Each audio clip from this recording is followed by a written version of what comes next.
And now, weighing in out of the blue corner, Josh the Punk Thompson. 100% agree. And on the other mic, he weighs in from the red corner, Big Sean McCarthy. Yeah, that's right. We are back. The Weighing In podcast is here to talk about the latest UFC Fight Night from Austin, Texas, where Joe Rogan sat in the stands. I love that. I thought that was great. I thought it was fantastic. There's also the PFL we need to talk about and some upcoming fights that are going to be hopefully fantastic. My man, the guy with all the knowledge, Josh Thompson. Look at that. Look at what I just said about you. All the knowledge. Just start spewing it out, baby. Comes out of my ears, man. I got so much knowledge. Just starts flowing out, I know it's flowing out of your ears. You know, it's funny that you brought up the Rogan situation where he was sitting in the stands. I thought it was kind of weird, but then I thought it was kind of cool. I loved it. I'm like, yeah, I thought it was like, I looked, I'm like, shouldn't you be calling the fights? You're in Austin. But I'm like, you know what? It's probably nice that he got to invite some friends, sit back and watch the fights, you know, and maybe enjoy his wife. Like he said, he hasn't, maybe his wife. He hasn't been to the fights, like, as a spectator, he said, like, in 20 years. Yeah. 20 years. Well, that's nuts. Not the UFC. He's been to fights. Yeah. But, you know, he was saying, I haven't been to a UFC event you know, as a spectator, and I think 20 years is what he posted. Yeah, that's pretty cool, man. I thought it was pretty. He's looking swole. He's looking jacked right now, by the way. Saw some pictures, like, holy shit, looking jacked. So yeah, all comes from the cold plunge. All comes from the cold plunge. Yeah, I just bought one. Oh. Yep, I'm going to start doing those morning cold plunges. So you bought a giant bucket. Yes, I did. Yes. I had a horse trough, but it was just too much of a pain in the ass to fill every morning. The one that I got stays filled with water, and then it circulates ice cold water through it with a filter. So you never have to drain the water. You drain it like, say, every month or something. Once a month you drain it, and then you fill it back up, and it's attached to a hose. That's pretty so good. You just put, fill in the water. Yeah, and then it filters the water, so you never have to worry about it. And it has a cover, so it keeps it cold the whole time. Yeah, that ain't. So that's cool. Versus the horse trough, every time you got to dump it, turn the water, fill it up. It's a pain in the fucking ass. Yeah, this one here has a filter. If there is one phobia I have, it is cold water. I hate cold water. Which is so weird because you're always hot. You're always hot. With all that extra mass you carry, you're always hot. It came from college. It came from, I played water polo, and they used to make us swim what was called Belmont Channel. There's a loop, and that was ocean water, and it was, California, it's 55 freaking degrees, 50 degrees at times, and you're doing it with tennis shoes on because it's like an anchor on your ass. And I just got to the point, I fucking hate cold water. And so, I mean, I'll go in it, I'll do it, but the thought of, every day I'm going to just get in cold water ain't happening. Nope, not doing it. Yeah, you would have got me to swim in that ocean water. I've been like, screw you. There's sharks in there. I ain't getting in that damn water. Fuck you. All my buddies, right? They've all tried to convince me to go surfing. They're like, yeah, there's a spot in Santa Cruz. I'm like, I am not getting in that water in Santa Cruz. It's murky. It's disgusting. I know there's fucking sharks in there. I know there's gray whites in there. I know there is, but they're not going to touch you. Bullshit, they're not. Even if they just bump me, I'm good. I'm not. That's fuck that. There was is it 2 years ago? I think it was like 2 years ago. It was right when COVID hit. Some buddies went out surfing, and when the tide went out, a shark got stuck on one of the reefs on the rocks there, and they had to actually try to pull it back in. But it was probably like a 6 foot great white just stuck there. He got stuck. Yeah, it was a baby, but still, that's big enough to eat my leg. People tell me all the time. They wouldn't even touch it. Look, I'm telling you, here, going back to the cold water, I've gone diving with great white sharks. I'm down in Australia, and the water is 48 degrees, and I'm the only stupid son of a bitch with a wetsuit on. Everyone else has got dry suits, right? Because I'm borrowing shit. I didn't bring my own stuff. And, man, I tell you, it finally got to the end. You go, hey, one last one? And I just looked at the water. Nah, I'm good. It's too cold. Yeah. It's just I was dying. Man. Like, I'm not getting in there. I'll get in the water when it's cold. That doesn't bother me. Okay, but no, when I can't see underwater, There's that video that went viral of the guy. Oh, the shark buddy's doing a video. Over the back of the shark head. hits him in the back of the head with his mouth. He taps him on the back of the head and let him know I could have taken your life right there, but I didn't. Yeah, no thanks, man. No thanks. Could have had your head, dude. And my buddies that surf all the time, like Rich Chow and some of my other buddies here, they're always sending me videos of like guys surfing and the shark's like right behind them, just following them, and they don't realize it. Oh, and yeah. then the shark just veers away, like doesn't do anything. Obviously, Like it's there. If you think it's not there, you're a fool. It's like it's there. And that's my. I know, but that's my point. But it's not going to do It only anything. takes one brave. It only takes one of those brave motherfucking sharks to take my foot. And That's not it. the brave shark. That's the shark that's got mental issues. I don't want to have foot issues thoh. That's the problem. So I'm not trying to. We would call you Limpy. Yeah, Limpy. Call me Eileen, right? So someone goes. You know what the chances are? The chances of you getting attacked by a shark are more. The chances would be more of like if you dying in a plane crash. So you know what the chances are if I stay on land? 0. That's what the chances are of me getting attacked by a shark if I stay on land. 0. So no. Oh man, we have some good times, and look, yeah, it was great. It was great seeing Rogan in the stands, getting to watch the fights. It was also great. Just the fights were good, man. There were some good knockouts. There were some very good performances. Some mismatches. There were some great performances. Yeah, there were some mismatches. Yeah, there were some people that shouldn't be. There were some people that shouldn't have been matched up with some others. But it was a good fight. It was good nights of fight. But there were exciting. There were fights out there that I thought were going to actually be fairly competitive. That became mismatched. They weren't. Weren't. Yeah. But I look at it like, let's show that they're better. Yeah. Do you want to work from the bottom up, or do you want to work from the main event? Whatever you want. You tell me. Let's go bottom up. Let's go main event. Let's go. Okay, You said bottom up. Bottom. So let's go main event. I don't care. Let's go top to the bottom. Josh Emmett versus Calvin Kattar. One of the most important things that you can have is your health. And if you're a smoker, you're a vapor, that is a bad thing for your body. It is a bad thing for you to be able to be there for your family. Fume is the answer for you. If you have a smoking or vaping habit, part of it is that hand-to-mouth back and forth that you just become used to. Fume will take the place of that. Fume is nothing more than a beautifully orchestrated wood prominent that you take essential oil cores, put into, and you can take those essential oil cores, hand to mouth, breathe it in.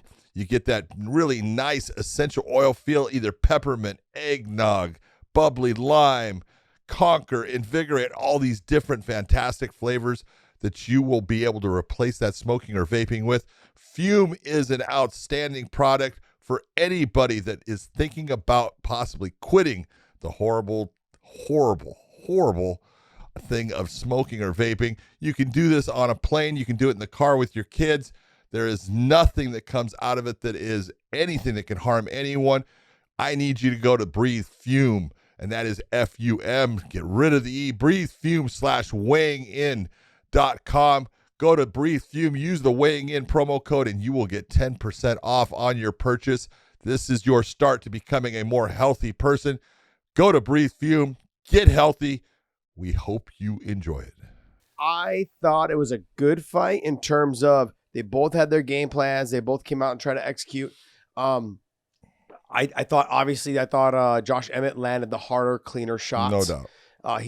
He possesses more power, and it was very evident right off the bat when he had caught him a couple first times in that first round. You could see that Kattar was like, "Oh shit, this guy hits hard."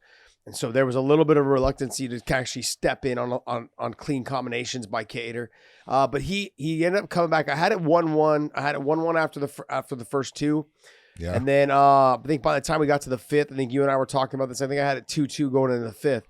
It was a close fight. I thought Josh Emmett had a good fifth round, and I think that's how the fight went down. I think I would have liked to have seen a little bit more output, but look, when both guys are real good on the feet and they both know they can turn each other's lights out real quick, and Emmett being 37 years old, he understands he's not getting another chance at a title run. No. This is it. Especially at the lighter weights like this at the featherweight division, he's not getting a chance because there's so many other people that are right in that mix.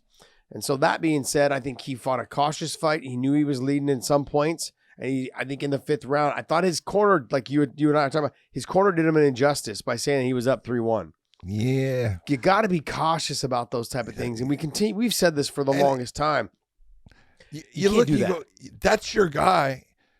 Yeah. Many times you're thinking that they're winning because you everything they do, you look at it's a little bit better than what the judge is looking at. Everything that their opponent is doing, you're looking and going, oh, that's nothing. But the judge isn't saying that.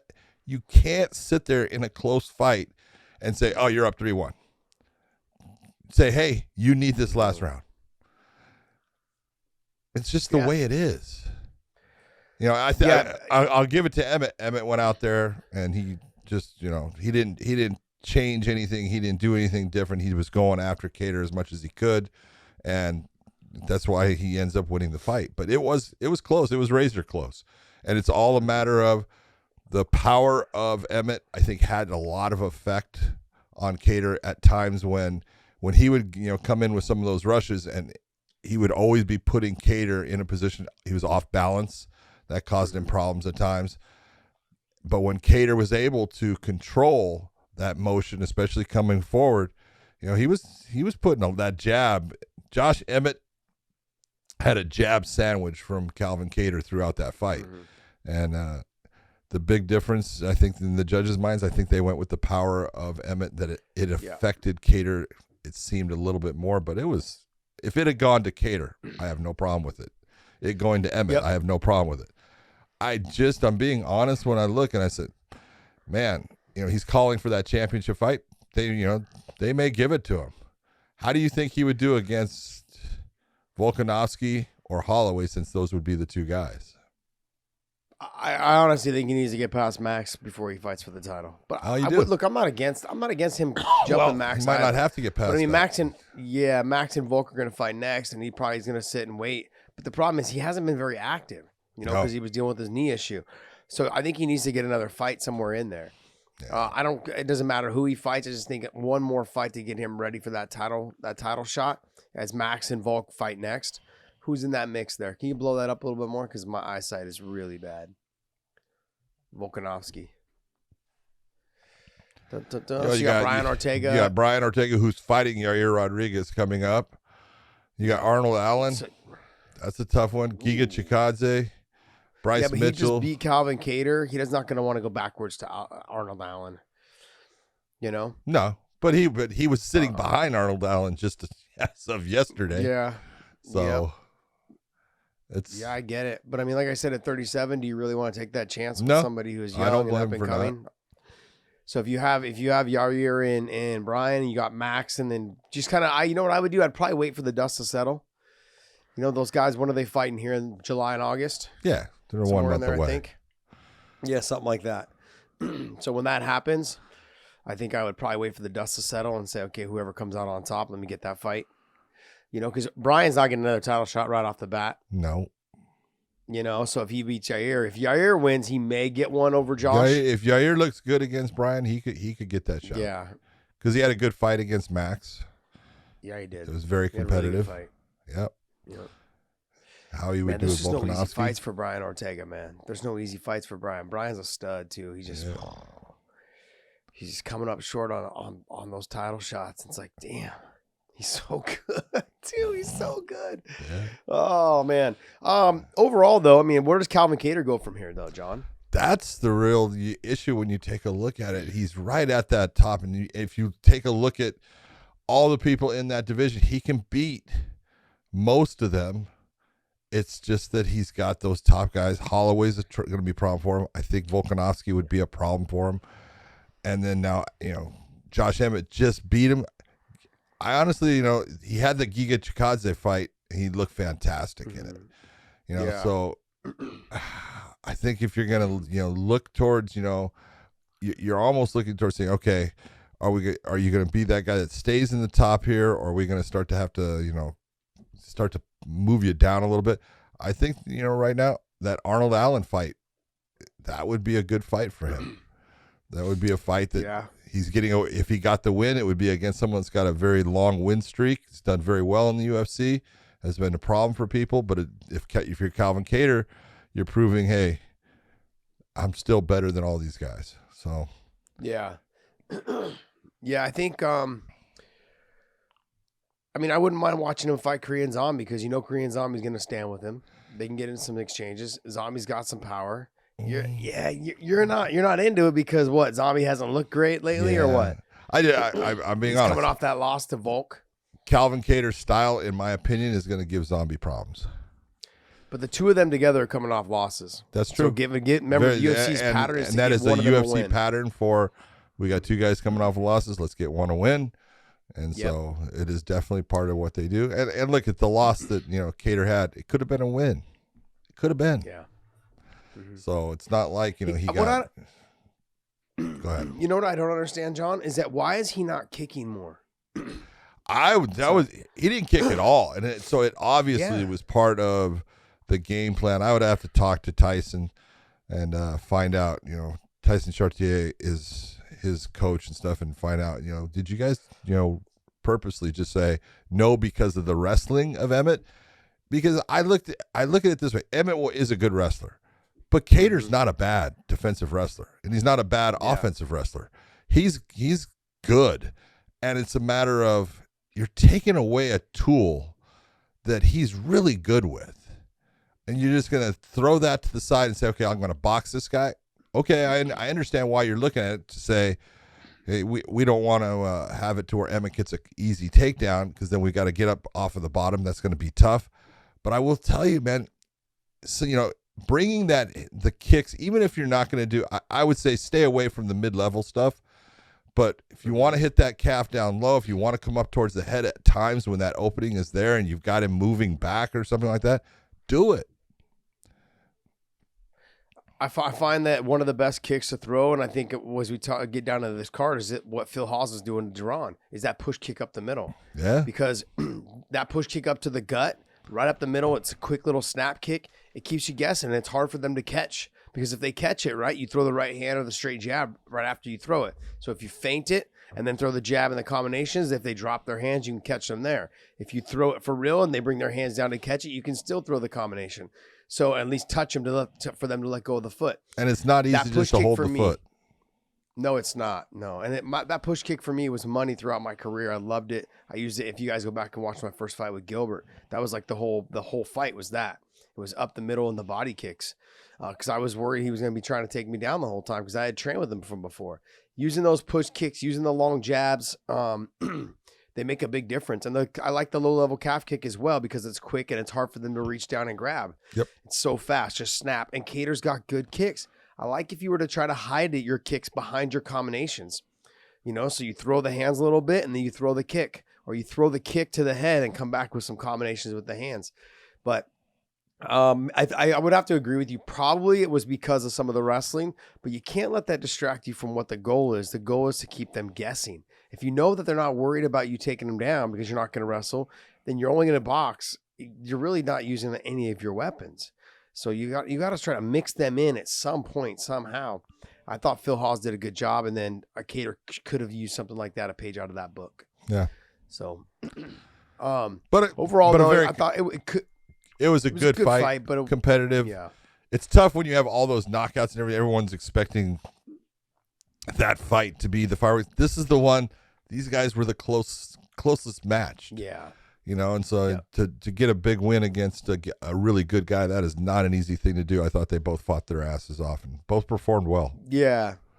That you can't compare the main event fighters and the co-main event fighters to the ones that are on the bottom of the card, or the ones that are mismatched. So, I mean, that's what we saw was fights that we thought maybe were going to be kind of close.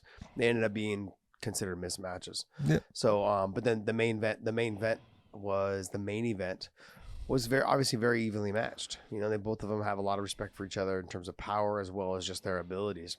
And both of them fought a good fight, smart fight. Yep. All right. What do you got next?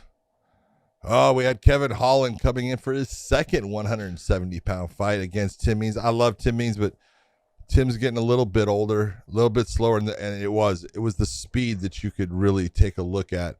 This show is brought to you by MyBookie.ag. Yep, you heard me. MyBookie.ag is one of the best gambling sites that John and I like to use because we give out such great advice on fights, and I like to give out advice on other sports, even though I don't really play those other sports.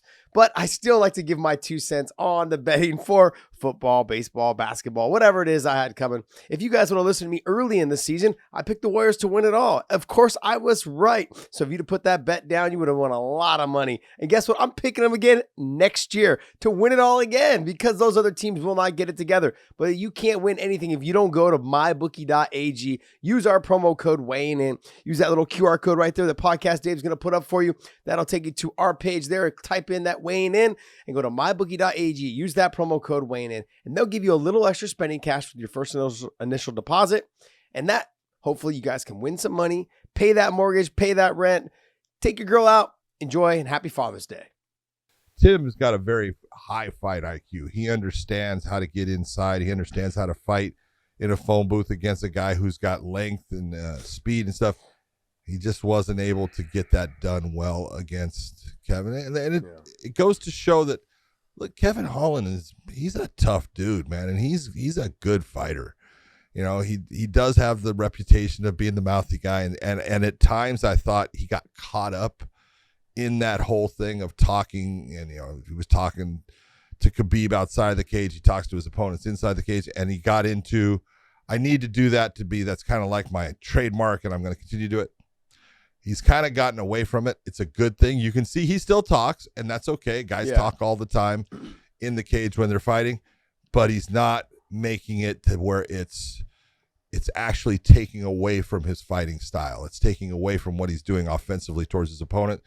I thought he had a very nice performance against a tough dude in Tim Means. It's just that at this point, Kevin, I think, just overall speed, youth, being as long as he is, even though Tim's long, he was able to use those tools and put it all together and put on a great performance, because he was lighting Tim up with some of those shots. Yeah, I think I think he's extremely talented. I think I've fought guys that have talked to me, and it's the most frustrating thing when you're talking to me and I'm trying to knock your head off. I want to just, and you end up using more energy and exerting yourself more, and it drives me nuts, man.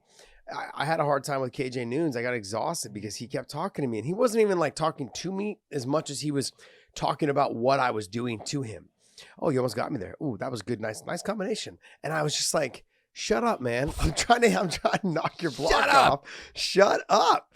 And I like KJ. That was the other thing though, too. Like, we were friends, friends outside the cage, and we'd hung out quite a bit and stuff. So the fact that we were fighting, I was like, man, I'm not trying to have this conversation with you right now. I will not have this conversation. Yeah. So when Holland does it, I can see maybe some, it kind of distracts some people when they're fighting him. But overall, I thought he fought a good fight. When he was able to sit Tim down, he jumped right on the choke. And instead of like chasing for the ground and pound or smothering himself, he went right to the choke. And nice job. That's using your brain, man. Getting him out of there. We don't get paid by the minute. Okay, we get paid by the fight. Get him out as fast as you can. He knew that when he locked it up, I can sit this out. Boom, ready to go. I thought it was very, very wisely executed on him getting the fight out of there, collected his paycheck, and moving on. Yeah. That's really what it came down to. I totally agree. I mean, like with him, though, too, at 170, I think he's going to be someone to deal with at 170. Oh, yeah. The reach and the speed. Yep. He's got to get better at his takedown defense, because off of his back, he tries to chase submissions a little bit too much. That's because he believes in the submission game. Yeah, but when you get to those top guys, the top guys are all top wrestlers. You got Colby, you've got Usman, he's got a ways to go, I know, but they're going to try to fast track him into that top 5 because he's got a mouth. That's one. And 2 is he's kind of must-watch TV. I mean, like he did make a name for himself doing the things that he did. And so I like that they'll probably try to push him a little bit more. This was a good step up in competition for him. His next step up, though, is probably going to be in that top, I'd say 7 or 8. Maybe in the top 10, top 7 or 8, somewhere in there. I think they're going to try to give him somebody in there to catapult him into that division. Dave, can you pull up that weight class of the welterweight division? The rankings. Who was that he called? Who did he call out? He called out Sean Brady. Wow. I was like, ooh. I'm being honest. I'd love to see that fight. That's not a fight that I think he wants. I don't think. Okay, hold on. I didn't say that. I like him. I like him too. I said, but when he did that one, I was like, ooh. Okay. Yeah. I'd like to see it. You know what the fight I want to see? What's I'm that? looking at it right now. I like to see Stephen Thompson and him. Both long. Both, the stand up. Both stand up. I like to see that fight. That's a good fight. That's a good fight. Him and Vicente Luque. Him and Neil Magny. Yeah. Oh, that's a good one too. Yeah, him and Neil Magny would be good. Yeah, I'm in that category. Sean, I mean, look, I think Sean's able to get him down. When Sean gets him down, I don't think he's getting up. You know, there's gonna be a little bit of frustration there. There's gonna be, you know, he's gonna be talking to the camera, trying to get him off me. It's good. You know, but I mean, look, he had success against Jacare. Remember when he knocked out Jacare from the bottom? He did. That's right. So, you know, different age levels in terms of, you know, Sean being younger, being more. Sean's jiu-jitsu is fucking good. His jiu-jitsu is great, Just but I think Kevin's kind of looking at it. Talking about a smaller scaled as far as frame wise welterweight. Yeah, that works for me. Yeah, you know what? He's good on the ground. I don't know that he's any better than me, and I think that I can pick him apart on the feet. I think that's the way he's looking at it. I'm not sure it's the right way to look at it. Sean's going to crush that distance on him. Sean's not going to sit there and stay to the outside. He's going to crush. And if it stays on the feet, it'll be fought in a phone booth. On the feet, that plays well to Sean. He's very good inside, and he's good with knees and elbows. But I would love to see the fight. I think it was a great call out. Tough, and the part I'll give him this is that's a tough call out. He's not calling out an easy fight.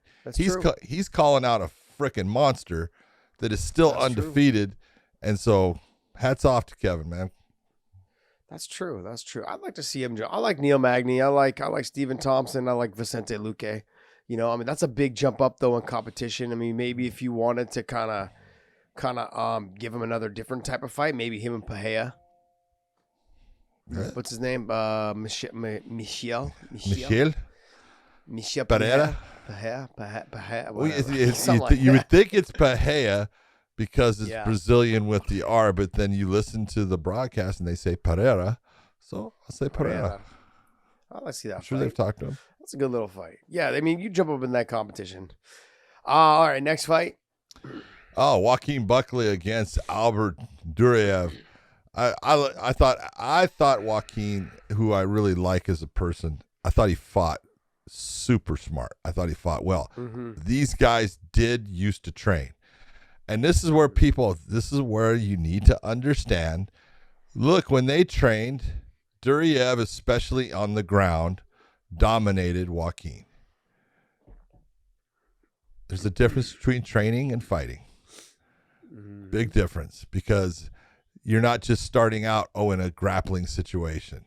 You're not just starting out. It's a fight. And when you got a guy that can kick and punch the way that Joaquin Buckley, it takes a lot to get into him and get him down. And then with the cage stuff, it's not easy to keep him down. I thought Joaquin Buckley put on a beautiful performance. The straight left hand that busted up Duraev's eye. That stuff happens. He's coming in. Joaquin throws the hand. It lands. Obviously, you want to talk about a broken orbital. That's a broken orbital. But he busted up his right side too and stuff. I thought Joaquin Buckley just looked great. And the one thing that I will say, you can see a difference right now in his conditioning. He was not getting tired, because you would always see Joaquin come out. He comes out strong and he starts to slow down. And when I say slow down, it's his output. His output really starts to slow down, and he starts to wait instead of throwing shots when they're there. And this time, he looked fantastic. His conditioning looked on point. He looked great. That was a big win, and it's a big win mentally for him, based upon he did used to train with Duraev. There is that, I believe in myself, but he did get, he did give me problems in these areas during training, and you got to get past those things. And look, fights are different than training, and he looked great.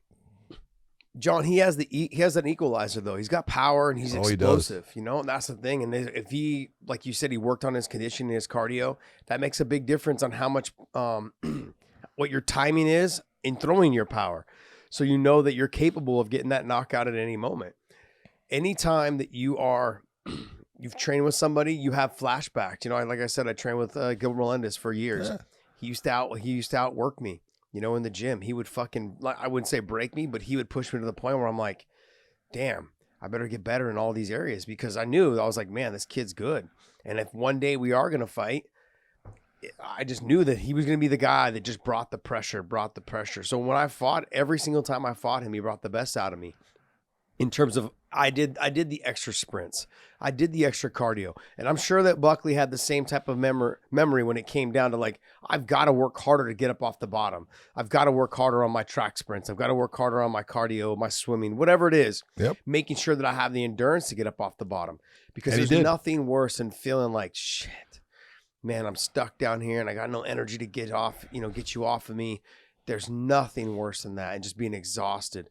And so I think those are things that fighters remember. And like I said, he has the equalizer in terms of his power and his explosiveness, and then understanding that if I get in better shape, then I can see those moments a little bit better when to throw my combinations, when the timing is to throw my shots, and how I need to circle and move. It's one thing to have the timing and the power to throw it and the explosiveness to throw it, but now you got to learn to get offline so you don't get taken down after you throw.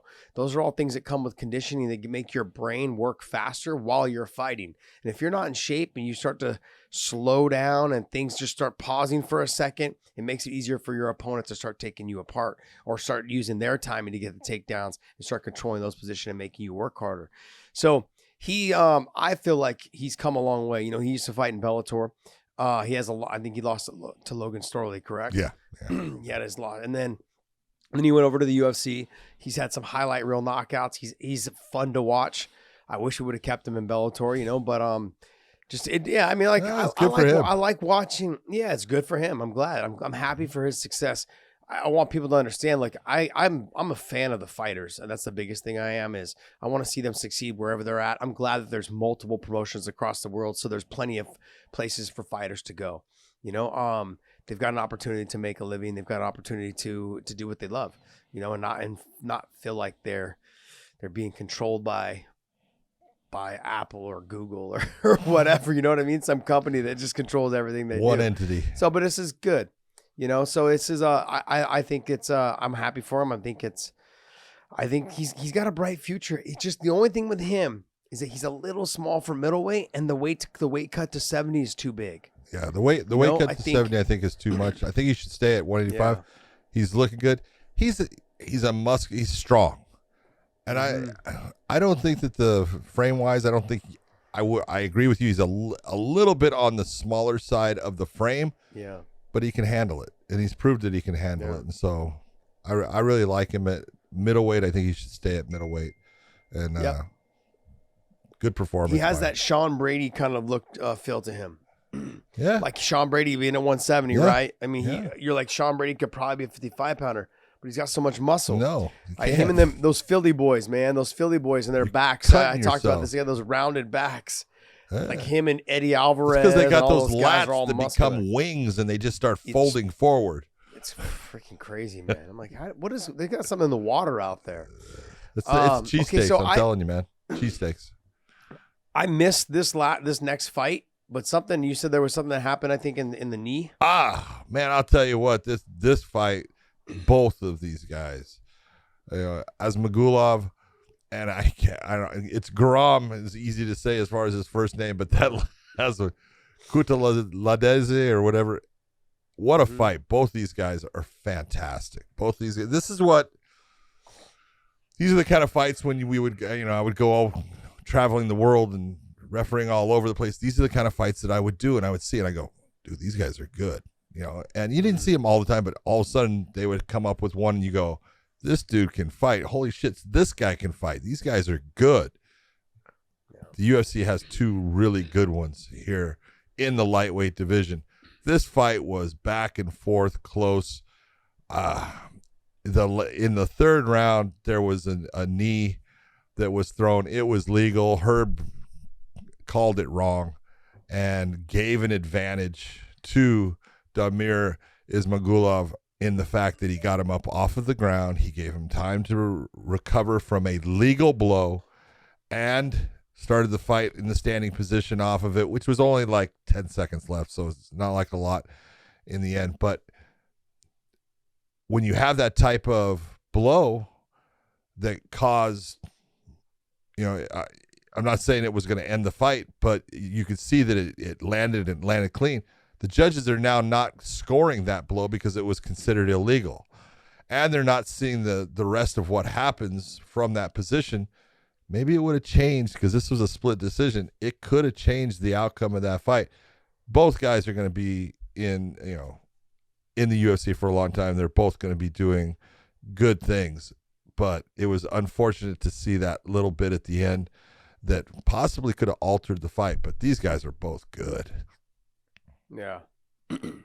I didn't get to see the fight. I had to leave the house for a split second and come back. But then I saw the other fights. So, yeah. So you were saying that the knee disconnected. It landed on the chest. It landed on the chest. Now look, whenever you have a knee that lands in the chest, it's possible for the chin of the fighter, the thigh, as it's coming into, it can touch the head. Mm-hmm. It's knee. Where was it? Aimed at, and where did it hit? Yes, the follow through with the thigh can touch the head. You don't call that as an illegal blow. That's a legal blow. His targeted area and his weapon that he targeted was all legal. And so sometimes, you just see things and you see that movement of the head and you think that you see something that you, in the end, you didn't. But it was too bad. But you know what? It could have been a difference. It's easy for us that are watching it on TV because we see all the replays, whereas the person in the cage doesn't see him until later, right? And it's you're making you've seen it at speed one time, making the quick decision. So I'm not putting Herb down in any fashion as far as the thing, but I wish that it didn't happen, because I would have liked to seen, would it have made a difference in the fight? Maybe it wouldn't have. Yeah, all I know is I got a bunch of texts being like, "Oh, Herb's at it again, fucking things up." It wasn't a bunch of, because I think people that listen, people are on my Twitter too. I think because I've been vocal. I mean, Herb's reffed a bunch of my fights, and a couple times he's just, man, I'm like, come on, dude, really? So, but I like Herb as a person. Fighters are gonna like referees, and fighters are gonna hate referees, and that's just part of it. I like him as a person, though. He's a great person. I like him as a person, but just I've had some issues with him in the cage. He's a great and person. I think as a fighter, you've got to learn to separate those things. Yes, you do. Because, in the cage, they've messed up. It's like, okay, whatever. I mean, John and I do a podcast together, and John misses a couple headbutts here and there every once in a while. And, okay, I've learned to forget it. You got to figure out the difference between a headbutt and an unintentional clash of heads. It was a headbutt. It was a Mark Coleman style headbutt. Woo! There you go. Now you're talking melon school size. That's a weapon. Oh, Mark Coleman could lay some heat down with that head. All right, next fight. What do you got, John? Oh, man. Gregory Rodriguez. You talk about a guy that is continuing to improve. Going into this, I thought that Julian Marquez was going to have a hard time, especially if it hit the ground, because Rodriguez is just outstanding. But Rodriguez likes to be in the stand-up. And now, he's at Sanford MMA, and he believes in those guys, and they're doing a great job with him. His stand-up is looking sharp. He just could not miss. You talk about that one of those nights where everything you're throwing is touching your opponent, and when you're trying to throw with power, those are landing. Marquez did everything that he could do. He was tough. He took some big shots. He tried to come back, and there was times when I thought, oh, you could stop the fight. It wasn't, and he got himself out of the problems, and he, tried. He just was overmatched against a guy that just at this time in his career is fighting really well. Yeah, I looked at it as one of those fights throughout this card that from the bottom down up, there were some mismatches, and this was one of them.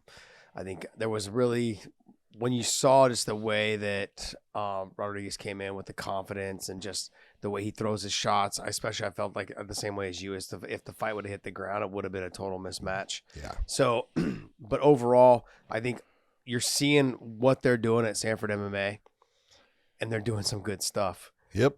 These guys, I mean, Phil Hawes is at Sanford MMA now. You've got Rodriguez is there as well. There's a lot of good guys coming out. Logan Storley is out of there. You've got all these guys that are coming out of there now making leaps and bounds. I think the confidence is coming through for a lot of these fighters. They're really mixing it up a lot. So I think it was a great performance. Short fight, but it was a great performance. Nice work by him. But I think performance of the night, though, goes to this young man. Oh, yes. Everyone. He looked fantastic. Okay, if you're going to watch a fight and you're going to watch a guy who tactically does everything right, who doesn't get who has had a heated exchange with his opponent, whose opponent is throwing fucking the birds out, at him and everybody else at times, is trying to get under his skin, and he goes in there and just surgically disseminates. He dissects his opponent. I mean, it's unbelievable. And as he fucking puts him down, stands there, come on, I'll take my time. Just kind of walks over slowly as the opponent get up. But it goes back to business. I just loved what Adrian Yanez did. He looked amazing in this fight. And I'm like, Tony Kelly's a tough dude. I've seen him fight. He can fight. He's a tough guy. Yanez just made him look bad. I'm just, as far as he made him look like he's not as good a fighter as he is. See, I would have looked at this fight and been like, okay, this is evenly matched. But then when you got in there, it was a mismatch. But on paper, it doesn't seem that way. No, like when you look at Kelly is a tough SOB, you would have thought this fight would have been a lot closer. But Yanez is just at a different level. Yep. Now, last week I had said that I had said something like he had lost to Andre Fiallo. I was getting him confused with Baeza. Oh, yeah. So, because I was, for some reason, I don't know why I had Yanez and Baeza or whatever in my mind. Well, so I said that, and people were like, "Oh, he didn't fight him. They're different weights." And I was like, "Sorry, guys, got the mix. It was mixed up. Okay, just calm down. The guy's going hard on the paint on me. Jeez, calm down." Everyone wants but to good attack. stuff. I thought he looked fantastic. I thought his performance was fantastic. He looked clean and tight with everything. Got a little sloppy at some moments, but that was just because of the adrenaline rush trying to get him out of there. Okay, he was hitting him with some clean shots. He looked fantastic. Yeah. He's gonna be someone to reckon with as he gets up into these rankings even higher. Where's he ranked right now, Dave? At 135. Just another addition to the most not stacked even on division. There. Not even on there. Jeez, man. Yeah, there's some guys in there you look and you go, yeah, he could be there. Yeah. How would you like to see? He called out Sean O'Malley. I would love to. Sean ain't fighting. I would love to see that fight. I would love to see Sean that ain't fight. fighting him. Sean ain't fighting him. Sean believes in his stand-up. Sean is. Yeah. He's long and rangy and believes. Just say it, John. Say it, John. Tall, long, and lanky. Just say it. Well, I think Dominic Cruz used your tall, long, and lanky. Yeah. See. Someone sent me. They can't keep from saying our stuff. Twitter, good. Man. They love that. They're tagging me. Josh Cruz is using your lines, man. I gotta charge him for that. Trademark it. Oh man. But I thought he looked great. He's fantastic, man. I'm looking forward to seeing him fight again. He's got to get up in that ranking though system up in there. So him and Ricky Simone might be a good fight. See him stuff some takedowns, let go of the hands. Well, Ricky's but if got Simone some can power. get him down, Simone can get him off his feet. Simone. Yep, but he's got to make sure it's a win. It's gonna be. That would be a good fight. That'd be a good fight. Just so I'm just throwing a name out there. I'd like to see the Sean O'Malley fight for sure, but I don't think Sean would take that fight. I think Sean's looking ahead, not looking backwards. Sure he is. So then you can't blame him. Of course, it's the way to do it. Not at all. Nice. No, of course. Sean has played this very well. All right, what other fight on here? De Silva versus Jasmine Jasdavicius. I mean, just a complete annihilation. You talk about just piecing somebody up, taking your time, picking your spots. Mm-hmm. Footwork was the huge difference. Speed of the feet and the ability to use angles. That's the fight to watch if you want to see what angles creates for you. Very nice performance by De Silva. Court McGee against Jeremiah Wells. Jeremiah Wells is a beast, dude. That dude has got power because he missed with that right hand. That left hook came flinging out, and it put him to sleep with that just one shot. Yeah, this is okay. So I say this all the time, you guys. Throw the third, even if you don't think it's going to land, because he missed with the jab. He missed the right hand. The jab was kind of like a grazing jab. Yeah. But then he threw the hook regardless, and it was there. Sometimes people are like, oh, I missed the first two. And some fighters, they don't throw the third. It's the third and the fourth sometimes are the ones that are going to land. As long as your defense is on point, bring your hands back to your face, throw the third, throw the three and the four.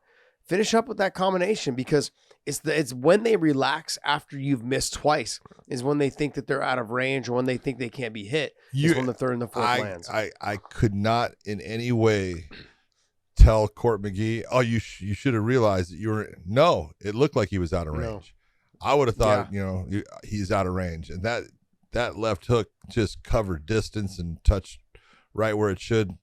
I don't blame Court for feeling like he can't touch me at that, and unfortunately he could for Court. But big win, big win for frickin' Wells. That was just, I mean, he's gone in and he's really just annihilated some tough opponents. And Court McGee is tough. Dominic Cruz said the whole thing of he's almost unstoppable as far as you can't get rid of him, and then he gets knocked out. But Dominic was right. It's always when you say that, you put that little exclamation mark on it, and then the guy will say, okay, I'll prove you wrong.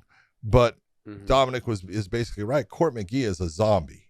He is a tough dude to get rid of. He just keeps coming forward. He takes abuse, damage and abuse well.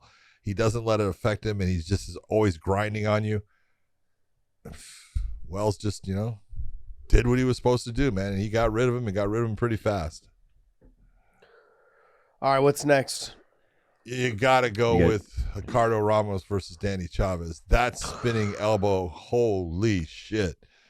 Man, going into this, I really believe there's a difference to the levels of. They're both black belts in jiu-jitsu, but there's a difference to their levels. And so I thought if Ramos got on top of Danny Chavez, he was going to be able to control him and take the fight that way. But man, this is a guy that's got he's got a spinning elbow knockout against Zahabi's brother. It did the same thing, and then this one, you talk about a shot that freezes a guy. That elbow hit the temple, and it froze Danny Chavez. You could see it. He couldn't actually move. He's just like stuck. And Ramos turns around and boom, boom, boom, boom, lights him up with that. Mike Beltran was spinning his tires trying to get to him as fast as he could. It didn't work for him. Just a fantastic performance by Ramos against a guy. Danny Chavez is a tough dude and fast. Yeah, I actually thought this was going to be a pretty good matchup. Ramos just showed the difference. Yeah, just all the spinning attacks by Ramos, the spinning kicks, the side kicks, all the high flying stuff, and then mixing it up with the spinning elbow. Just those are things that you just can't predict, and you've got to be prepared to keep your defense on point. I don't think he just didn't know what to do. Chavez just didn't know what to do when it came to defending against those type of things. He kept circling and running, making yourself even more tired, and then things coming out of different angles. It's a frustrating style of fighter to fight. When people talk about you got guys like Lyoto Machida, they don't do all the spinning stuff, but they're difficult to deal with because of the movement, the angles, all of those things. Stephen Thompson, Anderson Silva, they're so good at what they do. They're difficult to deal with. You don't know how to predict where they're coming from next. I mean, you look at some of the fights, right? You've got Machida, you've got Anderson with that push kick up the middle to Vitor's face. Those type of things are an issue because you're not expecting certain things from certain fighters. And all of a sudden it comes flying up the middle or comes flying over the top or whatever it is. This was beautifully executed, nicely done with the elbow, and then you just put him away after that. Like you said, Beltran was trying to get there. I think it was Herb who did Court McGee's fight. He was a little late getting there. He took 2 more shots after that. Yeah. They were unnecessary. They're unnecessary. But, this is where, based upon the way that fight was playing out and where you see Herb at, he's a little far. For me, I would always be much closer. It's because I'm going to say, I'm not as fast. I want to be closer, and I would be closer to the fighters. But Herb feels like he can be it. I'm okay if something starts. When you get a guy that one shot knockout and you're that far away, Herb's spinning his wheels trying to get to him. And all I can tell you is, if you're Herb, it feels like your feet are in mud. You're trying to get there as fast as you can, and it feels like you can't get there fast enough. It's a horrible feeling, but it happens. John, 2 more punches. Yeah. They were okay. Hold on. You can put that on Herb. What's that? I put it on the fighter as well. I put it on the fighter as well. Yes. You can see when the guy's out. Yeah, I look at it too. Like we've been told and taught, don't stop until the ref stops you. But I mean, I mean, I'm fine with the one more. But I mean, he did two more. Yeah, I mean, you knew he was out. You knew. So I put a little bit on Wells as well. So it's good. Wells as well. All right, next. You like the next one, Maria Oliveira. I loved it. Oliveira against DePaula. That was a good fight. You talk about a well-matched fight. Yep. Well-matched, and I thought Oliveira came out so hard. I thought she's burned herself out. And I thought DePaula was going to just start taking the fight over, and she did. She started taking the fight over, and boom, back comes Maria Oliveira, and fights her ass off, gets a second win. Man, I'll tell you what, she was obviously in shape because, she came to fight and she had a gas tank and she refilled that sucker halfway through that fight. So that was a really good fight. Yeah, I had it 1-1 going into the third. It was close though, so I could have seen it being 2-0 for Oliveira. I could have seen it being 2-0 for DePaula. I thought it was a very evenly matched fight. I thought it was a great fight actually. Both of them were throwing some heat. Both of them weren't holding back. I thought for sure Oliveira was going to get tired from all the movement and then just blitzing, all the blitzing she was doing in the first round. She slowed down in the second, but like you said, she got her second win in the third round. And she came out and she was landing the cleaner shots. And DePaula actually slowed down in the third. She was putting so much pressure in those first two rounds. I think she just gassed herself out a little bit in that third, putting too much pressure on herself to get to land the shots or to do more. And she ended up taking too many shots in the third, and that slowed her down as well. But overall, that was one of the most evenly matched fights of the night. So it was a good fight. Yeah, good fight for sure. Cody Stamen against Eddie Wineland. I'm sorry, this is it's time for Eddie to look and say this might be the end. He's taken a lot of damage, a lot of big shots, and he's at the end of that career. You know what it is? How many losses in a row? Show me that real quick. He's got three losses in a row now. But he's got one win and then two. He's got one win though in the middle there, and he's got two more losses. You got 5 losses with 1 win. It's just there comes that point, man. It changes. John, you know what it is, right? I can tell, and I've said this about other fighters, even fighters that I'm close to that are getting older, is when they throw, they pause for a second as if they're waiting to get hit. Yep.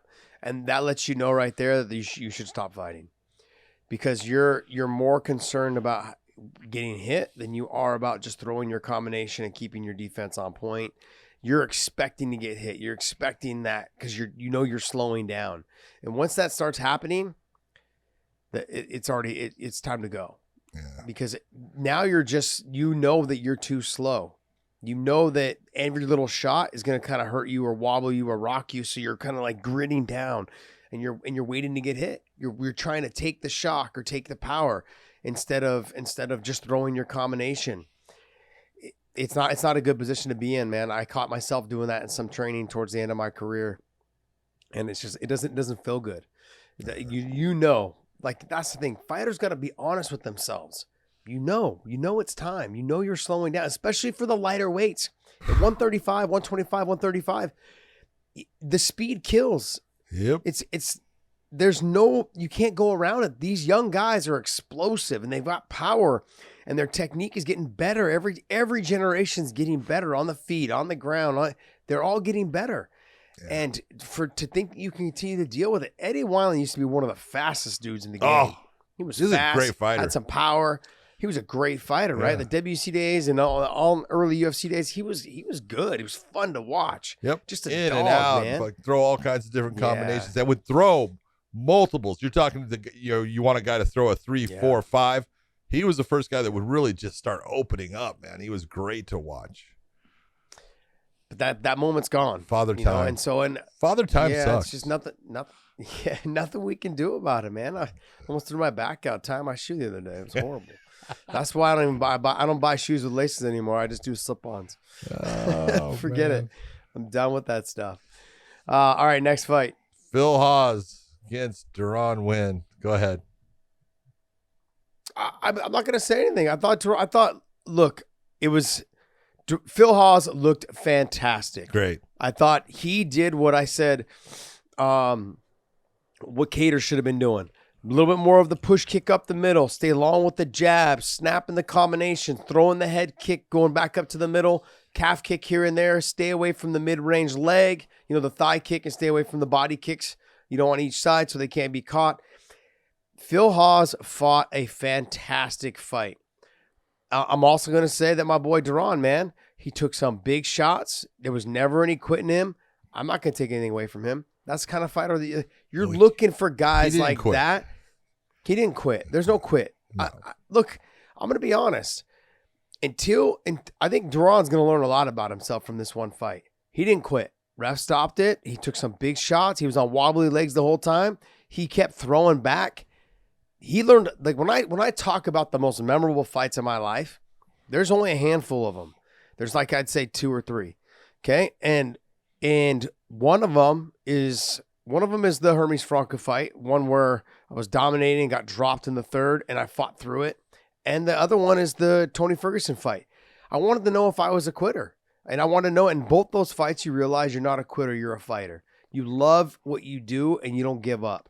And Duran, I'm sorry, man. He proved it to me last night. I mean, I knew he was a tough son of a bitch. I knew that. But you never know how you're going to react when you get in that fight. And there was never any quitting him. And I'd love to see that. He took some big shots, man. Elbows, knees. He broke his orbital. His orbital. I keep saying orbitable. His orbital. Broke his orbital. He broke his orbital. That I've never had a broken orbital, but everyone I've talked to said it's the most miserable thing in the world trying to fight through that. It's the squinting, the 3 eyes. Up your vision. You see 3 people. Yeah. Yeah, you see 3 or 4 people. You can actually start to get vertigo. Your face kind of goes numb. Yeah. Yeah, and then like you kind of see 3 or 4 people and that you're fighting all of a sudden. So there's a lot of things. There's a lot of things that come with it in the middle of someone trying to take your head off. But let me ask you. So you're talking about this in his last what? This is 3 or 4 losses in his last 5 fights. Yeah, something like that. I think. Go ahead. I don't want to say that. I think they should let him go. Oh, I'm sorry. No, okay. It's 3 losses in his last 4. Yeah. Yeah. I think. Look, it's hard for me. It's hard for me to say what he should do. His body type doesn't. He needs to figure that out. I mean, like he's shorter, but there's nothing he can do about it. Like I know he can. No. He can try to cut down to 70, but he has a hard time making 85. I mean, by the time he fought, he was 207. He went from 85 to 207. But he's 33 years of age. I know. It's not like he's old. Yeah. No. And all it takes is for him to start to restructure his physique. He's a fire plug. Okay, he's built like a tank. He's got big, thick thighs, big legs, big butt, but he's in that frame that just doesn't really match up well in the bigger, because he's fought at middleweight and light heavyweight.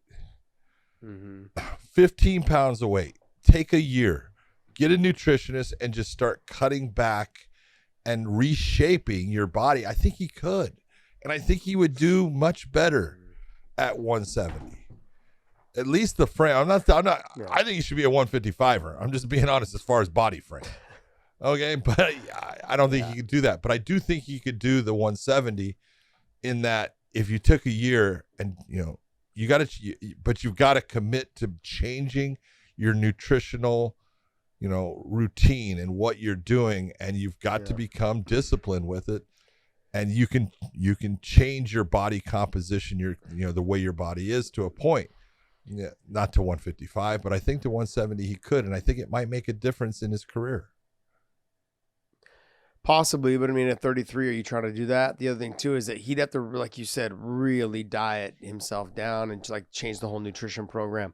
But as we're talking about this, we're also talking about you're telling people to cut weight.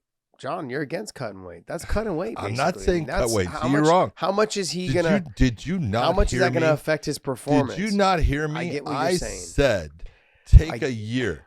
Okay, you shut your whore mouth right now. Okay. The best line. Hold on, I gotta say it because I just thought of it. The best line of the entire night was Dan Cormier telling Brendan Fitzgerald, "You shut your vegan mouth, your dirty vegan mouth," or something. Start talking about barbecue. Oh, I was like, that's the best, dude. You shut your dirty vegan mouth. That's the best. Brendan Fitzgerald starts talking about the Texas barbecue, and I didn't even know he was a vegan, so that's great. Oh man, that's funny. I think it would be a lot. I just don't know if he would perform the same way. Yeah, maybe you know him better than I do. I mean, just look at it would. Yeah, it would take time. Come on, Josh. Do me a favor, Dave. Pull that back up. How tall is Duran? What are they listed as? 5'5", 5'6". 5'6". 5'6". Come on. I mean, yeah. Well, yeah. Whatever he does, I get it. But he's so explosive, like in his Yes, wrestling, he his is. double leg. I'm and surprised that's why I he didn't say he can utilize go his to the wrestling 170 more and in he the can still beginning. compete because they'll be faster. But Yeah. he's got the speed that he can do that. Yeah, and he can wrestle with those guys. Oh. Like if you were to put him, I mean, he's already He beat would- Usman in wrestling. I know it's wrestling, but Yeah. He he's would do beat very well. Usman in wrestling. He would make it to where all the work he's doing in the stand up, people aren't going to just take him down. Yeah, no, So, yeah, he's got some thick legs, man. He's got a thick trunk. oh yes. So, like you said, he would have to take some time to really do it. I mean, I don't know what they would do. I don't know.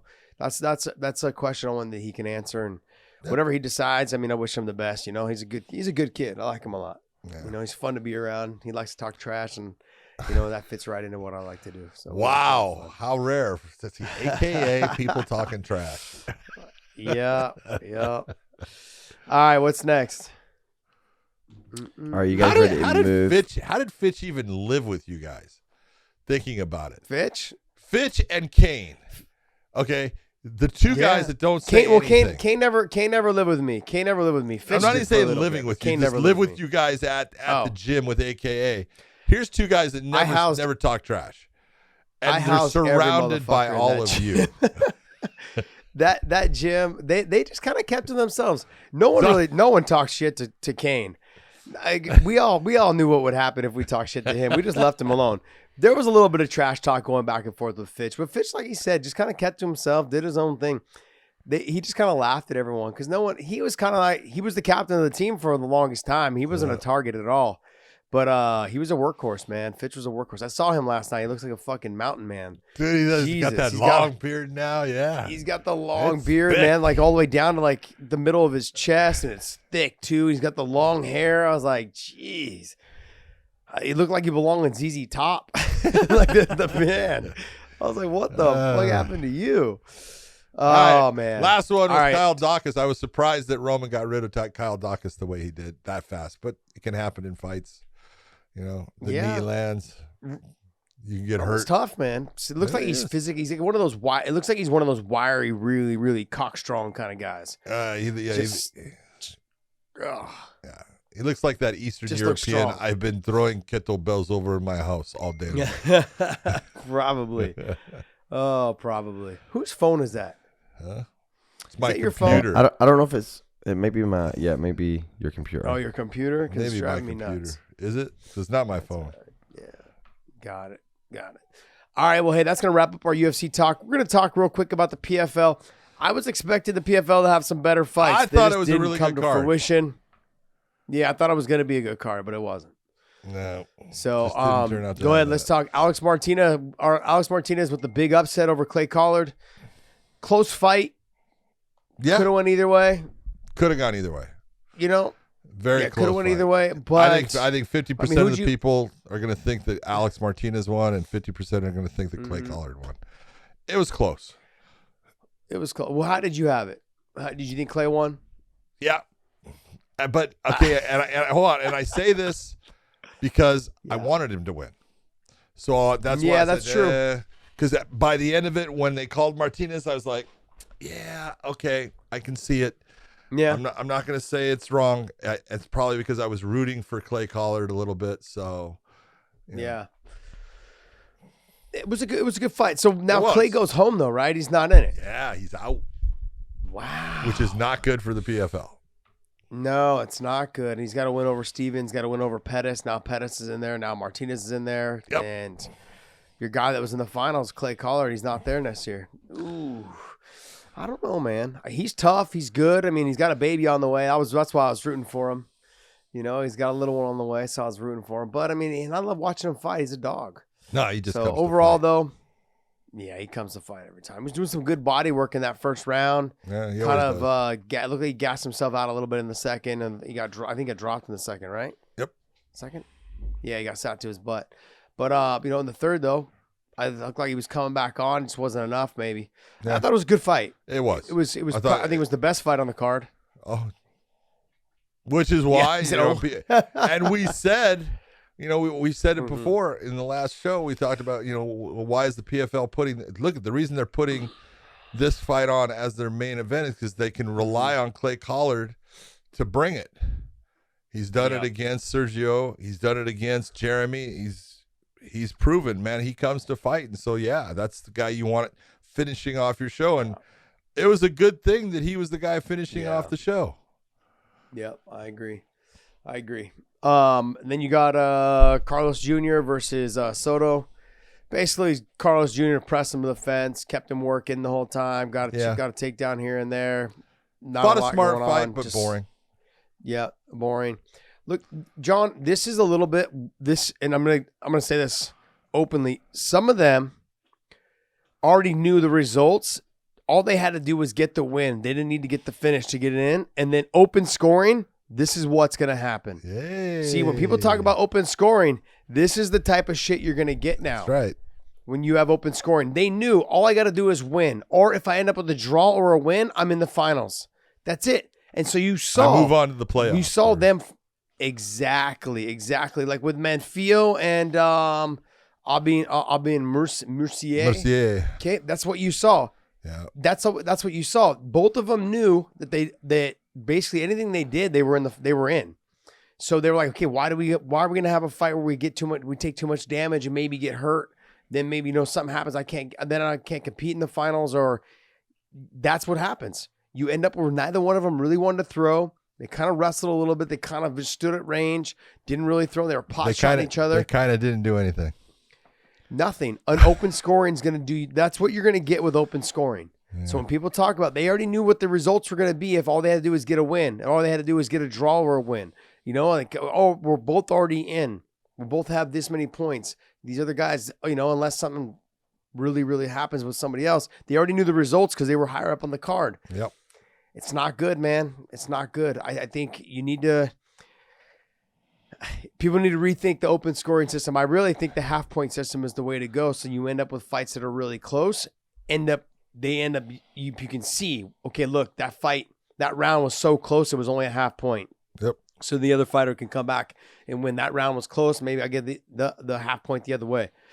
I don't think we're going to see either one of those change. I don't think we're going to see open scoring. I don't think we're going to see the half point system.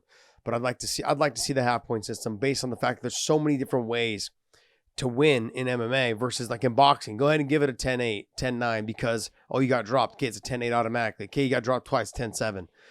I understand that. It's like boxing. You're just throwing punches. This way, there's knees, there's elbows, there's jiu-jitsu, there's takedown, there's control. There's so many different ways of winning and controlling this fight. To win the fight, I think we've got to have a shorter system of the half point system versus the open scoring. Just my 2 cents. Miles Price, Jeremy Stevens. Yeah. Miles Price in the Jeremy Stevens situation. Miles Price fought really well. Yeah. Did he fight well or did Jeremy just not fight well?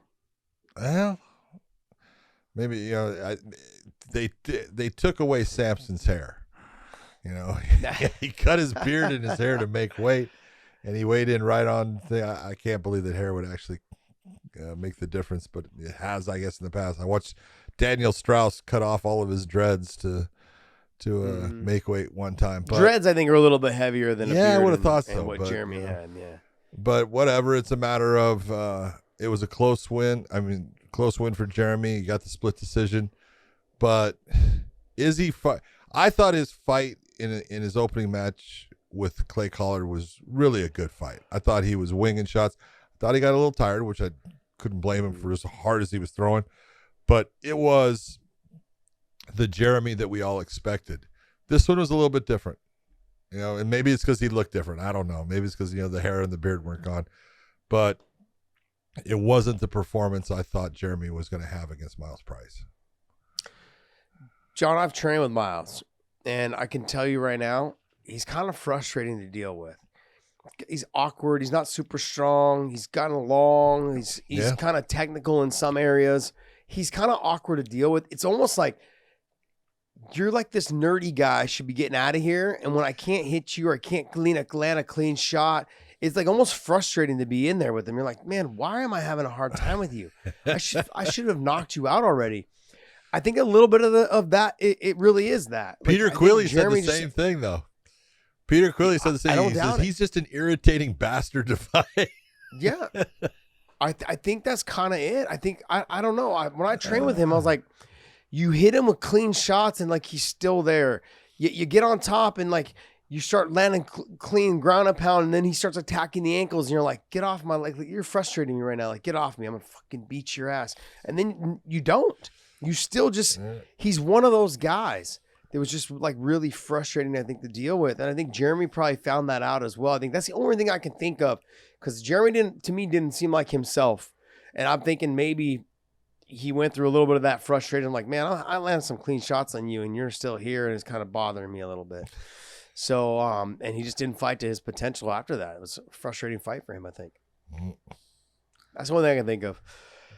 All right, anything else? Let's see. I thought that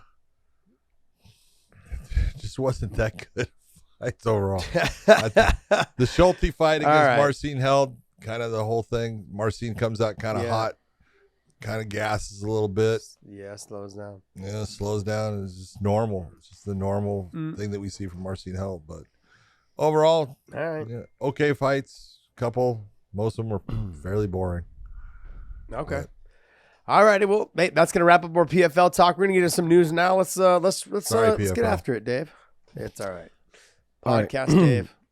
Well, first up, I want to get your reaction to the biggest upset of last night, which was Lauzon and Cowboy falling off the card.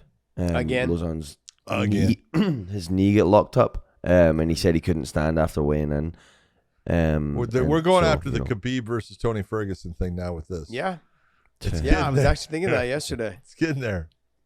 Yeah. It's like, this is what, number 3? Man. I think this is the third time. Second or third time? I think it's the third time, because they were matched up before and then they fell out and then they just went different ways, and then now 2 times in a row.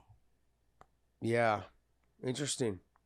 I guess my next thing is that when your knee starts hurting just by putting your shoe on, it might be time to retire. I'm just throwing that out there. Oh no! You literally just trying to put your shoe on. I read something where he said he was trying to put his shoe on. He was just putting his shoe and sock on, and his knee locked. Yep. Which is, hey. Yep. I've had it happen, but I'm old as shit. Yeah.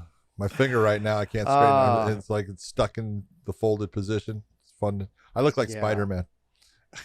That's crazy, man. That's crazy. You have what's his name? Stomach issues. Now you have the knee lock. I don't know. I think it's getting time. It's getting time when your knee starts locking out on you. All right, next. All right. Zabit has informed the UFC that he intends on retirement. This, what a shame. After all the back and forth. This is one that I go, man, this is a shame, because this guy can fight. This guy is so good. He knows what's the right thing for him, but this guy, he's undefeated in the UFC. He has been fantastic against anyone. He's got a win against Calvin.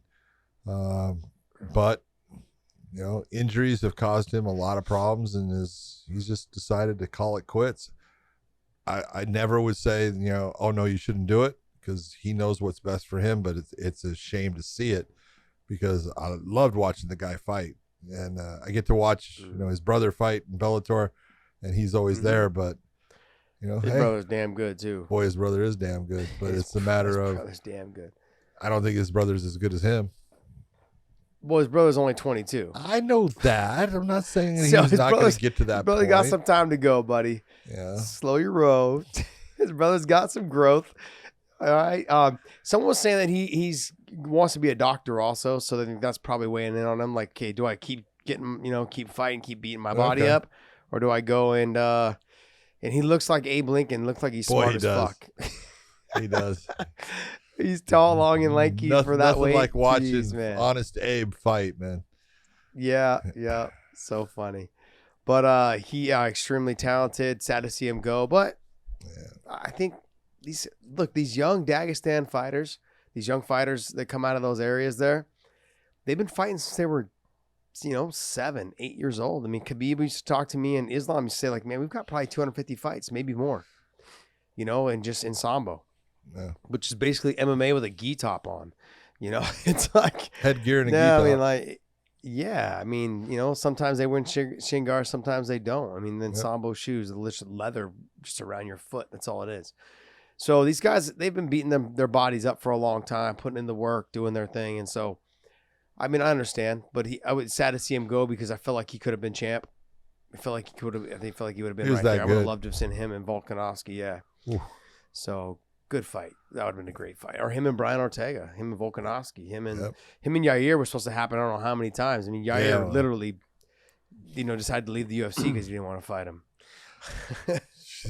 All it does shows Yair has got brains, man. Smart guy. Yeah. All right, next. All right. Next one is reports of Cordy Sandhagen and Song Yadong being targeted for a UFC fight night in September. Good fight. That is a good fight. Good fight. Song Yadong a little shorter in stature, got big power, but Sandhagen, he seems to make work of those short guys. I was gonna say that knee up. Boy, stand by, baby. The knee up the middle. Watch out for that knee. Corey Sandhagen is a monster. That dude is good everywhere. Yeah. And he's only going to get better still. He's got a ways to grow. So, who do you think? Him, if he beats Song Yadong, then who? I mean, he's in that top 3 right there, right? I mean, he's right there. Who we got there? Sandhagen, you got Aldo, you got TJ. TJ's next. Yep. Who's Aldo? Aldo's going to fight. Aldo's fighting Merab. Oh, that's right. They're right. Davashili or whatever. Whatever. Davashili. Those Georgian names are awesome. Oh, yeah. I got to love them. All right. Well, I mean, I don't know. I don't know what to say. TJ, what's your thoughts on the TJ and the Sterling fight? As far as, I think it's a great fight. TJ, I think that Sterling's doing the right thing by saying, I need more money. Hey, this is it. This is his time. What fight? His what chance fight to are make you money. on? What's that? What fight are you on? What fight is he on? How many fights does he have left on his contract? I don't know. That's my point. If you haven't noticed, Sterling and I don't talk. Yeah.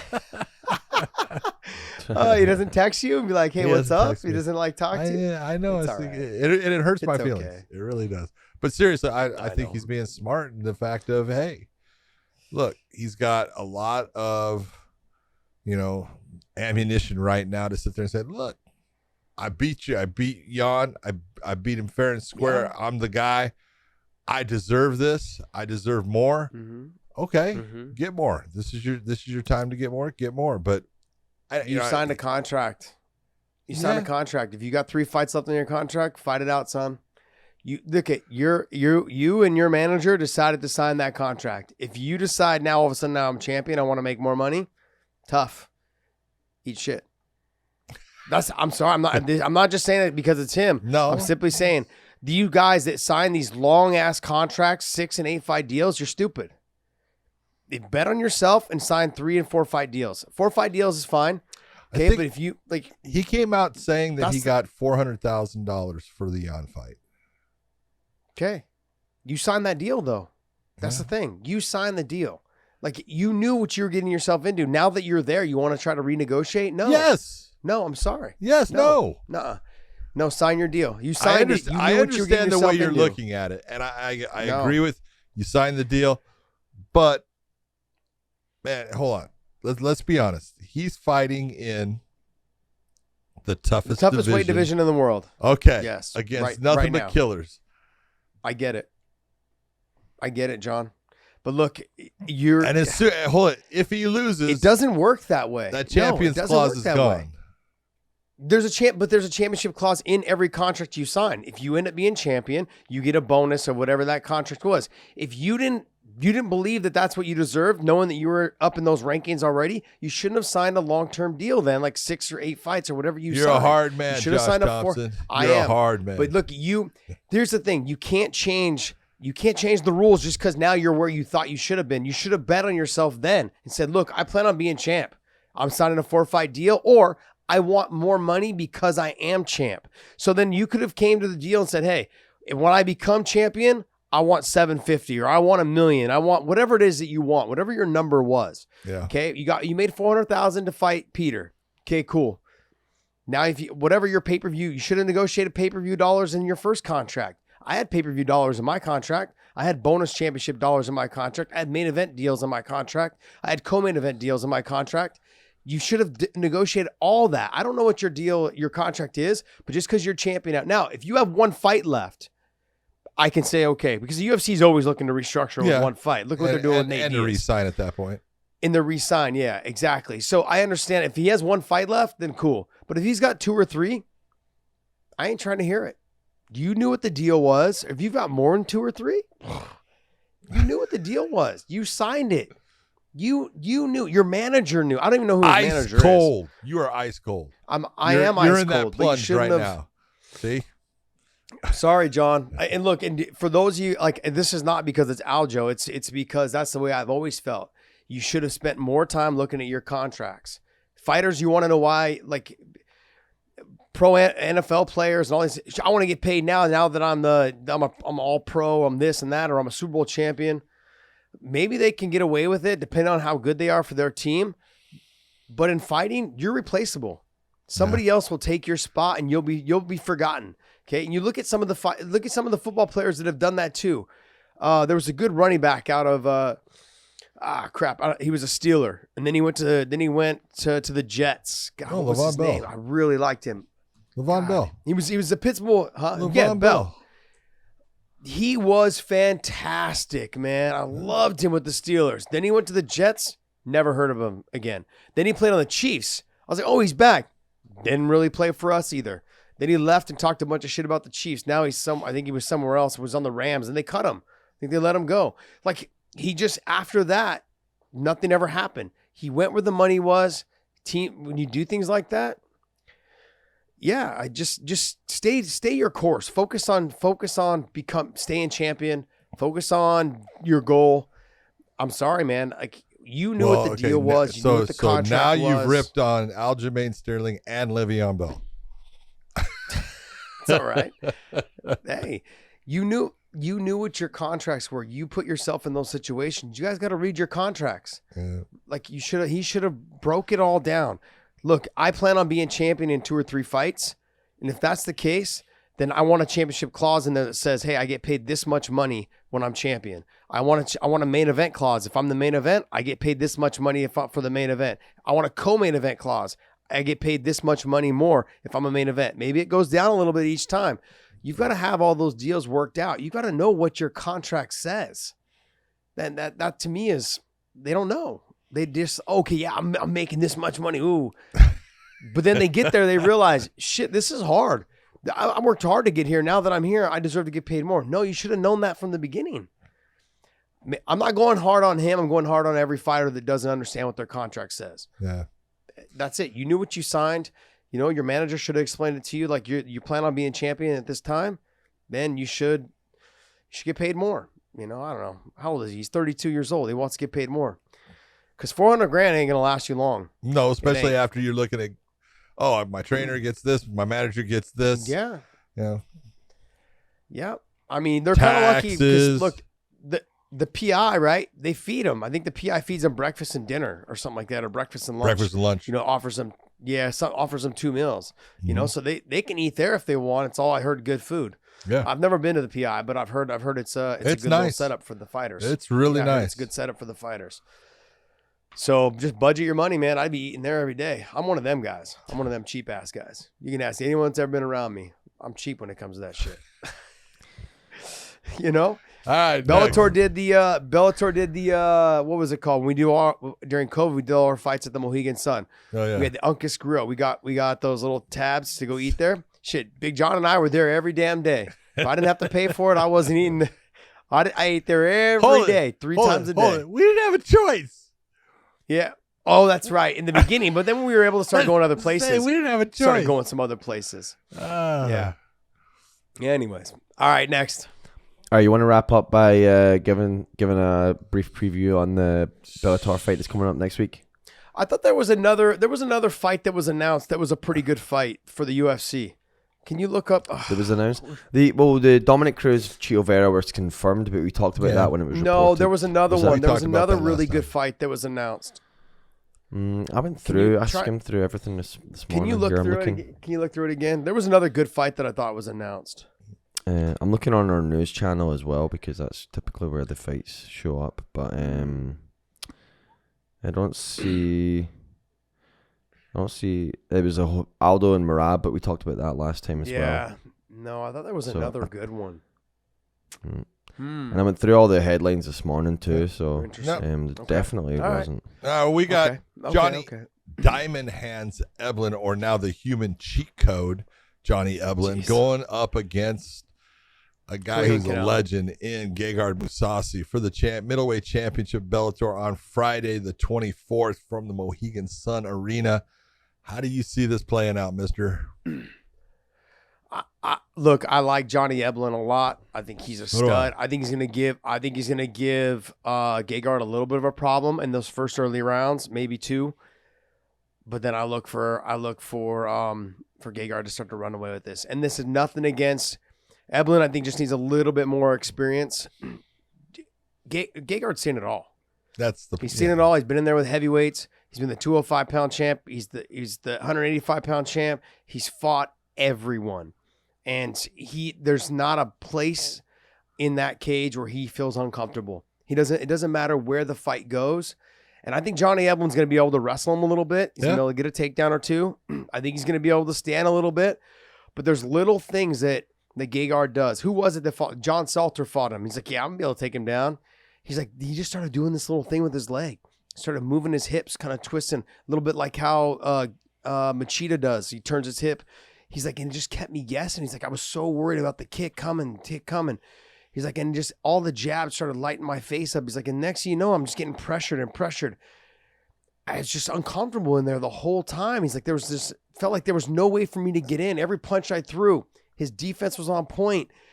He's so relaxed and so composed in there. It's like everything I threw, there was no openings. The difference is, as you look at this, Johnny coming into this fight, I think he's 11-0. Yeah, I think he is. Okay. Gegard is approaching 60 professional fights.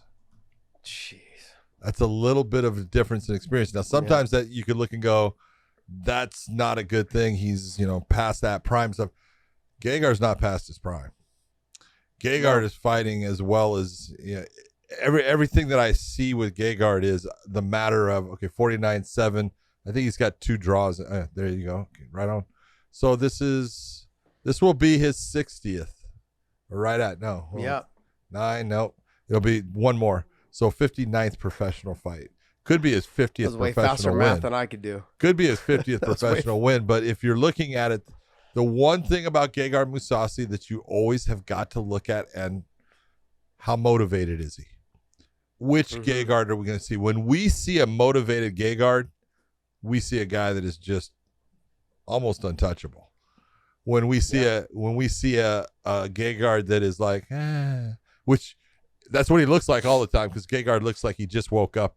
Every time you talk to him, his hair's going in every different direction, everything like that. But he's just like, sometimes he doesn't take the fight serious. It's like, the guy's all right. And then he gives an all right performance.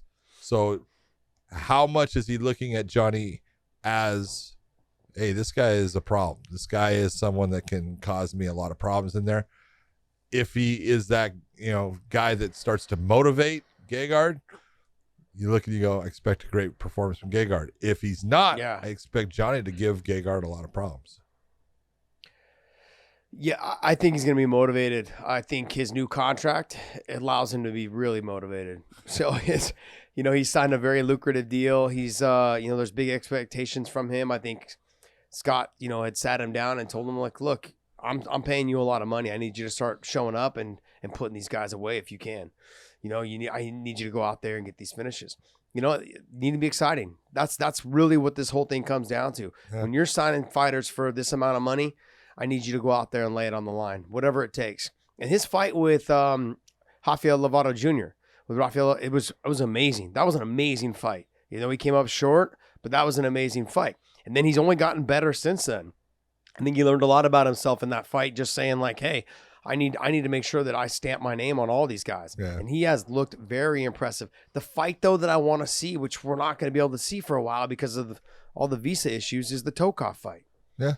I want to see that fight. That fight should have happened 2 years ago. Yep. It should have. It was supposed to happen right before COVID, and then with all the problems with COVID and stuff, and then now with what's going on in Ukraine and with Russia, we're not going to probably see that fight, and that's a frustrating situation, I think, for a lot of us, because we know that's the fight to make. And Tokov is what, 29-2, something like that. Something like that. Yeah, he's got a great record as hell well. of a fighter. Yeah, him, and then and then on top of that, I believe that the winner of the Corey Anderson and Nemkov fight will end up fighting Gegard. I think Gegard is going to make that step up and fight that fight. I think he's going to make that jump. Well, he was the Strikeforce light heavyweight champion.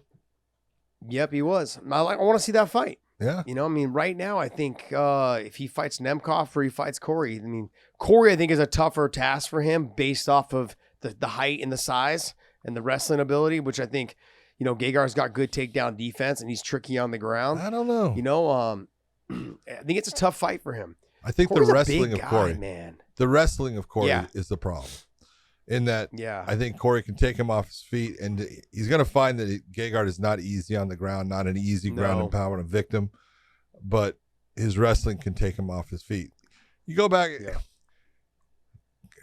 UFC 200, Gegard fought. Do you remember who he fought? No. Thiago Santos. Okay. If you go back and you look at that fight, he beat him in the first round. Just destroyed him. Everything in there. Just lit him up on the feet. Santos was shooting for takedowns, right? And then just KO'd him. Yeah. That's the Gegard that is out there. That's the guy that, man, he can just turn it on when he goes like, I'm going to show you something. He's special. Take a look at that list. Take a look at the list of names there. Do me a favor, scroll that down now, Dave. Okay? Keep going.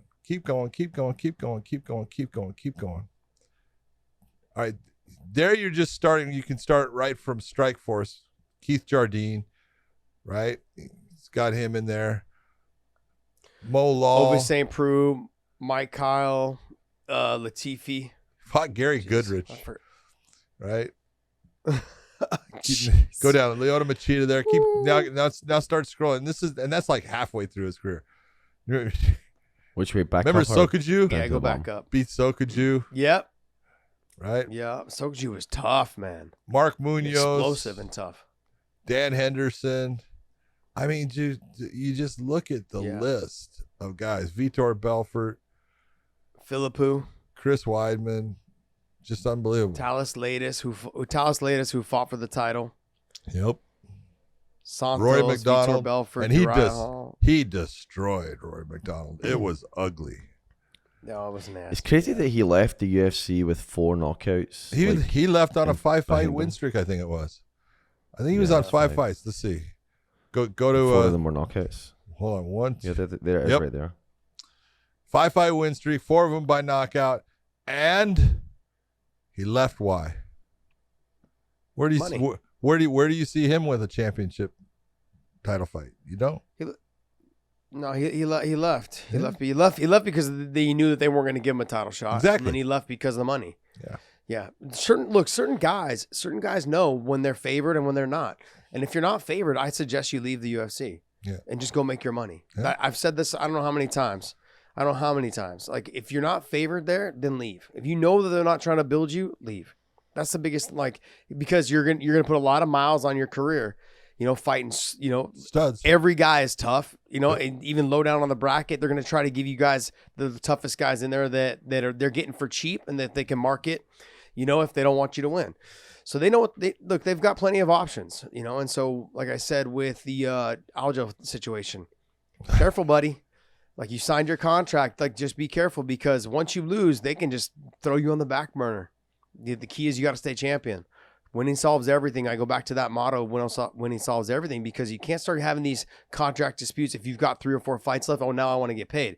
No, you knew your contract, and so just keep winning. Keep focusing on your winning. Keep focusing on being champion, and everything will happen. Everything will happen. But you start giving them too much flack right now about, oh, no, fight's nothing signed yet until I start getting paid. If you do lose, which you will lose eventually, because that's the nature of this game. It is. And when it happens, they're going to just throw you to the back burner. Yep. They're going to throw you to the back burner. They don't need to bring you back up. It is. You just got to know the business. And like I said, John, you've been doing it for a long time, and I've been doing it for a long time. I know the business inside, in and out. I mean, like Bob Cook and Dwayne Zinkin and all the guys, I've had several guys reach out to me to try to be my manager, but those guys I was with the whole time, I knew the ins and outs of every contract that I ever signed, because I knew, like, I had to know what was going on. Bob's not the best at communicating, Bob Cook. So if I didn't read it, I'd say, hey, what's this? He'd be like, oh, I don't know. It was, it's something like that. And like, no, I need to know. So I always kept the copies of my contracts on my laptop. So I could always go back through and read it and make sure that I understood what was going on. A lot of mumbo jumbo in there that, it's just all words and verbiage and stuff that just is out there to confuse you. But the bottom line is when it says in perpetuity, you probably try to want to avoid that as much as possible. Yeah. But in reality, it's harder to avoid it with the UFC contracts, because everything says in perpetuity. It's everything does. Yep. So when you're talking your numbers and figures, what are you willing to give away for in perpetuity? That was the biggest thing. What are you willing to go ahead and part ways with when it came to in perpetuity, with your name, your likeness, and your kind, whatever, your trading cards and your video game stuff, all that stuff? What were you okay with? Those are the deals you had to work with. Rest of it all had to be like, hey, you got to pay me for this now. All right. Anyways, I'm done with ranting on the contract situation. No, I don't think you are. Just keep going. Go to weighinginspodcast.com. Pick up some of our merch. Hopefully you guys enjoy. We got long sleeves, short sleeves. We got to get some tank tops, man. We got any tank tops available in this thing podcast, Dave? No tank tops, no baseball hats. How about some shorts? No. How about some shorts? We need to get some shorts. All right, some shorts. We do have coffee mugs, though. Yep, we got the And Steel. We got the hashtag And Steel shirt is up, and is also the Joshism. Hindsight is 50-50. We need to make another one. What's the one that I said? What was the one that I said that I really like? I'm gonna lie to you. I'm gonna lie to you about the truth and something like that. I'll just lie to you and tell you the truth. Yeah, there you go. All right, that was a great one. All right, guys. Hopefully you guys enjoyed this show. It wraps up our conversation. Also, 10% off on Breathe Fume. 10% off on breathefume.com/weighing-in. Use our promo code weighing-in. Pick up the fume. Also, go to mybookie.ag. Use that promo code weighing-in, our QR code, which is available as well. And they will give you a little extra spending cash with mybookie.ag. I want to thank you guys so much. And John, take us away, bud. For everyone out there, hope you enjoyed the fights like we did. Very entertaining. A lot of knockouts. A lot of lost brain cells, I guess. But I hope you enjoyed them. And we got a lot of fights coming up in the future here. So stay tuned and we will see you.